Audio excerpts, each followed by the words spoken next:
The Fed's recent 25 basis point rate hike. Is this the peak? And the almost generational opportunity in fixed income. Hello, members and super savers. I hope the week has been treating you well. These are the topics we'll be covering in today's video. As usual, here's our front of video disclaimer. For a detailed disclaimer, please refer to the end of this video. Let's dive in now, folks. So, as many of the Diamond NestEgg regulars already know, the Federal Reserve hiked rates again by another 25 basis points at their latest meeting, just a few days ago, after a brief rate pause in June. And we're currently at a 22-year high for rates, as you can see here. The new target for the benchmark Fed funds rate is now between 5.25% and 5.5%. This was the 11th rate increase since March 2022, when rates were at near zero, and the decision was unanimous. Fed officials had already projected 2 more rate hikes last month, this latest one that we're talking about today, plus 1 more later this year. So this 25 basis point rate hike pretty much matched market expectations. No surprises in this instance. Now, let's talk about the elephant in the room. So, in my mind, there may be 2 different peaks, actually. There's the Fed funds rate target peak, and there's the T-bills, notes, and bonds peak. First, the Fed funds rate target peak. So, I'll give you Powell's answer as to whether this is the peak, and afterwards, I'll give you mine. Powell's sentiment can be pretty much summed up in 3 words, it seems. We don't know. We're going to be going meeting by meeting. We haven't made any decisions about any future meetings, including the pace at which we'd consider hiking. And according to the Wall Street Journal, a few Fed officials have suggested they might prefer to raise rates again at the central bank September meeting, while one had endorsed a longer pause. So in a nutshell, maybe rates have peaked, maybe not. The people who are making the decision don't know. Only time will tell. So, I personally don't think this is the peak, despite not having a crystal ball. And here are the 2 primary reasons why I don't think the Fed funds rate target has peaked yet.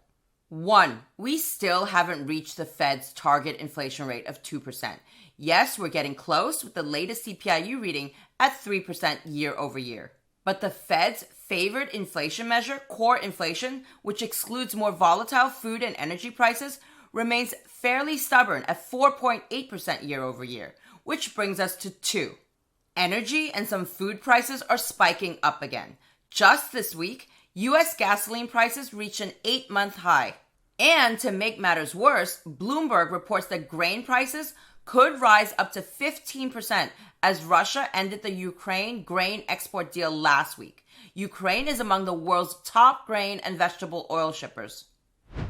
And that's the real issue right now. We're at this delicate point where any little thing that goes wrong, and by goes wrong, I mean anything that pushes up inflation, even albeit slightly like this year, could bring on another rate hike. Basically, all the stars have to align in the eyes of the Fed for there not to be another rate hike. And they don't seem to be aligning completely just yet. But that was the Fed funds rate target peak. Remember when I said earlier that there may be 2 different peaks? Let's move on to the other peak, the T-bills, notes, and bonds peak. So, I'm sure some of you are thinking, well, if the Fed funds rate target peaks, so do rates on treasuries. And the answer is yes, there is a strong historical correlation, but there is no law that says that the Fed funds rate and treasury rates have to always reach their peak at the same time. So let's take the worst case scenario. Let's say that this was the Fed's last rate hike, which I've already told you I don't think it is, but let's say that it was for the purposes of this illustration. Our national debt currently stands at $32.6 trillion. Here's an overview of how much debt was raised in 2023 already and what the plan is for the rest of this year. During the first quarter of 2023, the U.S. Treasury borrowed $657 billion in debt, meaning Treasury securities. For the second quarter of 2023, the U.S. Treasury expected to borrow an additional $726 billion. And as it stands now, for the third quarter of 2023, the U.S. Treasury expects to borrow an extra $733 billion on top of everything else. Note that these numbers are from May 2023, but they still seem to be the latest official forecast issued by the U.S. Treasury at the time of this taping, despite some additional fine-tuning comments in early June. Now, for the fourth quarter of 2023, the U.S. Treasury hasn't released any planned borrowing estimates yet. But if I were a betting kind of girl, I'd say that those numbers aren't going to go below this number for the first quarter of 2023.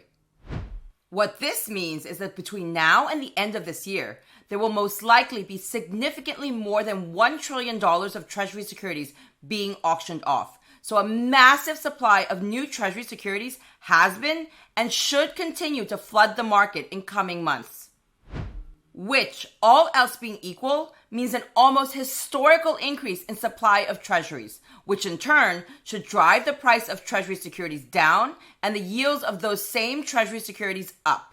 Because as we all remember from Economics 101, if there's more supply to be sold, prices will have to go down for the market to absorb all that new paper, which in the case of bonds also means yields will go up.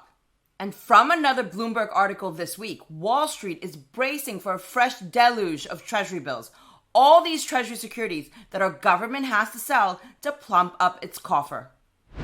So, even if this was the Fed's last rate hike, which as I said, I don't believe it is, it may not be the peak for treasury rates just yet, so long as the Fed doesn't start cutting rates, which by the way, I also believe won't happen this year. And that's why we're still laddering those T-bills, because I don't expect those yields to be coming down in the near term, which is a great segue to the next section of our video. So, regardless of whether you're thinking of shorter maturity or longer maturity treasuries, let me show you why I keep referring to this moment in time as the almost generational opportunity in fixed income. Let's look at the shorter maturity treasuries first, and then we'll move on to the longer maturity treasuries. So T-bill yields at the shorter end of the maturities are at their highest in 16 years. The yellow line represents yields on the 1-year T-bill, and the orange line represents yields on the 3-month T-bill. The last time yields were close to this level here was in 2007. And for those of you who are wondering, these gaps here are because data was not available from FRED, Federal Reserve Economic Data, for these dates. Also, where data was available, the 1-month and 6-month T-bills showed a similar yield trend and an equally similar almost generational opportunity as the 3-month and the 1-year T-bills. And we refer to this as an almost generational opportunity because while it seems folks have a different definition of how many years are in a generation. And that's why we took this graph back 30 years, which should be enough time to qualify as a generation, even for those of you who are particularly generous with your definition of time. Similarly, longer maturity treasury yields are in the almost generational opportunity zone as well. The yellow line shows yields for the 10-year treasury note over the past 30 years. And the blue line shows yields for the 2-year treasury note over the past 30 years. Similar to the T-bill yields I just showed you, the last time longer maturity treasury yields were close to this level here was also in 2007, 16 years ago. And yes, the 5-year and 20-year also showed similar trends to these two maturities here. And that's what I mean when I refer to this almost generational opportunity in fixed income. In fact, depending on how inflation develops, we may not see yields like this again in our lifetime, and in an investment which is for all practical purposes as liquid as bonds can be, and on top of that, basically free of credit risk. And I know that some of the members and super savers in our community are already taking advantage of this almost generational opportunity in fixed income, that some of you have moved from laddering T-bills to buying 2-year notes recently, for example. At the same time, I also know that others of you in our community think we haven't seen the worst of things yet and are waiting for rates to hit somewhere closer to these 1990s levels. Me personally, I'm not sure that we'll get back to these 1990s level rates, but I do think that yields will move up a bit more for all the reasons that I've just mentioned before, and potentially with periods of stability as well as instability in between.